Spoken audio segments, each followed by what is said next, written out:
Olá pessoal, nesse vídeo eu vou falar um pouco sobre este livro aqui, do N.T. Wright, Paulo, uma biografia. Esse é um livro que foi publicado pela Thomas Nelson Brasil, em 2018. Foi um presente que eu recebi do meu amigo Raul Melo. Ele me deu de presente. Ele é um autor que é da linha conservadora, né, N.T. Wright, mas ele é uma grande referência. Uma grande referência. Apesar de que o livro ele tem um ponto que eu senti falta foram das referências, né? Ele faz referência só aos textos bíblicos, né? Ele não faz nenhuma referência fora. Mas é um livro bastante interessante, né? Quanto ao ponto de vista aí da perspectiva mais conservadora, mas muito erudito, né? O N.T. Wright, né? Então vou destacar alguns pontos aqui, né? Na página 71. Na página 71, ele fala assim: é fácil em nossa cultura interpretar isso errado. Muito ainda se fala de Paulo e dos grupos de seguidores de Jesus que cresceram a partir de seu trabalho como se oferecesse um novo tipo de religião, comparável ou em competição com alguma coisa chamada de judaísmo. Mas isso é enganoso em diversos aspectos, pois não havia nada chamado de cristianismo no primeiro século. Apenas grupos de pessoas que criam em Jesus de Nazaré, era o Messias de Israel e o Senhor legítimo do mundo. Não havia nada correspondente ao que agora chamamos de judaísmo no primeiro século. A palavra tinha um sentido ativo de propagação zelosa do estilo de vida judaico daquela época. Apenas as muitas comunidades de judeus ao redor do mundo, orando ao Deus de Israel, estudando as escrituras e se concentrando no templo e na Torá. O que impulsionou Paulo, a partir daquele momento, na estrada de Damasco e subsequentemente por toda a sua vida, foi a fé de que o Deus de Israel havia feito o que sempre dissera que faria, que as escrituras de Israel haviam sido cumpridas de maneira inimaginável, e que o templo e a Torá não eram em si realidades definitivas, mas sim sinais gloriosos que apontavam para frente em direção à realidade de novos céus e nova terra gerada em Jesus. Então, essa é uma perspectiva interessante, ou seja, Paulo não se sentia criando uma nova religião, muito menos o cristianismo, que não existe propriamente essa religião como algo organizado ali, não tem essa perspectiva. Ele estava se vendo como um judeu ainda, né? Essa era a perspectiva que eles tinham. Interessante nessa conversão de Damasco, né? Onde há a conversão de, de Paulo, né? Tem uma pintura de Caravaggio que relata Saulo, que seria Saulo, né? Caindo do cavalo, né? Aí o N.T. Wright fala assim, que historicamente cavalo é pouco provável, seria muito mais provável um jumento, que ele caiu do jumento, não do cavalo. Ele não estaria andando de uma cidade para outra em cavalo, ele estaria andando num jumento. Então, interessante essa perspectiva aí.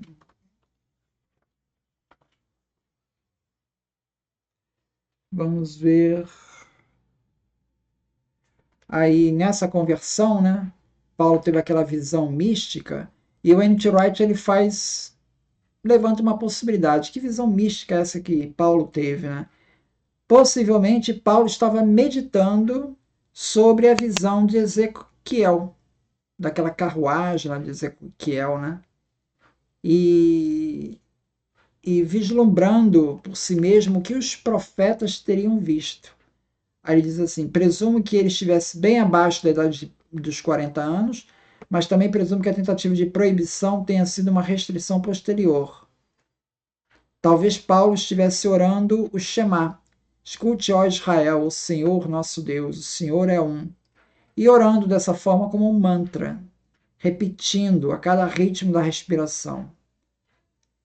E aí ele teve aquelas visões, onde então ele faz uma associação dessa visão de Paulo com a Merkabah, né?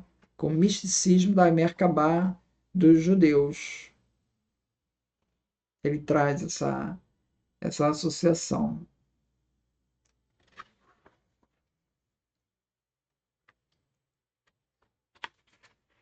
Outra questão interessante que ele aborda aqui na página 76 é que ele fala assim: a proclamação poderosa de Paulo, dirigida pelo Espírito, de Jesus como Filho de Deus, dificilmente poderia ser chamada de pregação, se por essa pregação entendemos o tipo de coisa que acontece nas igrejas do nosso mundo.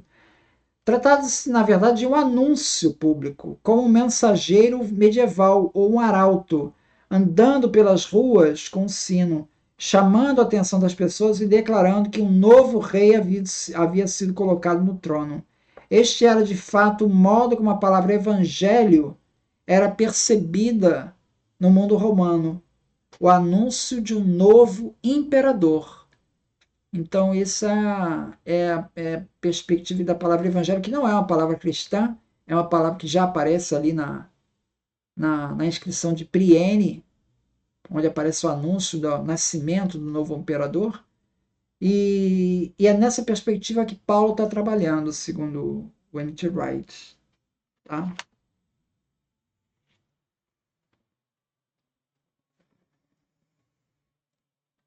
Aí ele vem aqui para a página 87.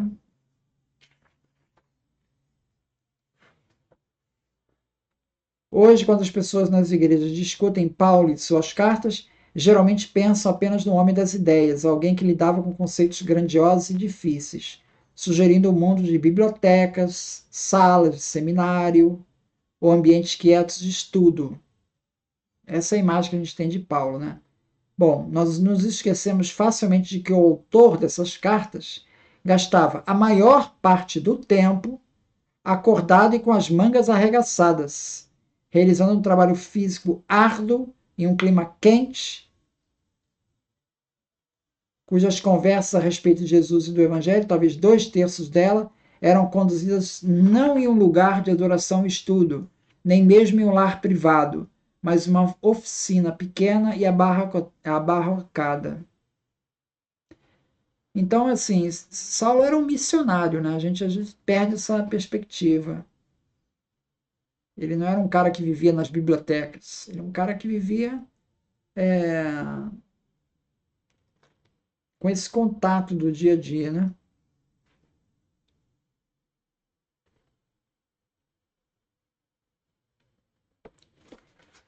Aí ele vai falar aqui também do nome dos cristãos, na página 113, em Antioquia. Lucas, em Atos dos Apóstolos, afirma que foi em Antioquia, durante esse período, que os seguidores de Jesus foram chamados pela primeira vez de cristianoi, o povo do Messias. Essa reivindicação tem sido desafiada por aqueles que salientam corretamente que o nosso emprego da palavra cristão sugere um movimento organizado e separado do mundo judaico, de sorte que não há evidências de que algo assim por cerca de uma geração. Os únicos outros lugares no Novo Testamento onde a palavra ocorre são, respectivamente, pelos lábios de Herodes Agripa, zombando de Paulo, que ele diz assim: por acaso você quer me tornar um cristão? Está falando de uma maneira depreciativa. E em uma carta do primeiro século, na qual Pedro se refere àqueles que sofriam como cristãos. A carta de 1 Pedro 4,16. E essa do Herodes Agripa está em Atos 26, 28. Em ambos os casos, o termo parece ser usado como um apelido, muito provavelmente com desprezo por aqueles que não seguiam Jesus, e não como uma palavra que os seguidores de Jesus usavam para se referir a si mesmos. Então é interessante, o nome cristão, ele vem pelos inimigos. E com o tempo, os seguidores desse movimento tomaram para si esse nome. Então, originalmente era depreciativo e foi tomado. Agora, novamente, ele chama atenção. Não daria para a gente chamar esse movimento no começo, ali na primeira geração dos apóstolos, ali, né, de cristianismo ainda. Ainda não está nesse estágio. Muito obrigado, então.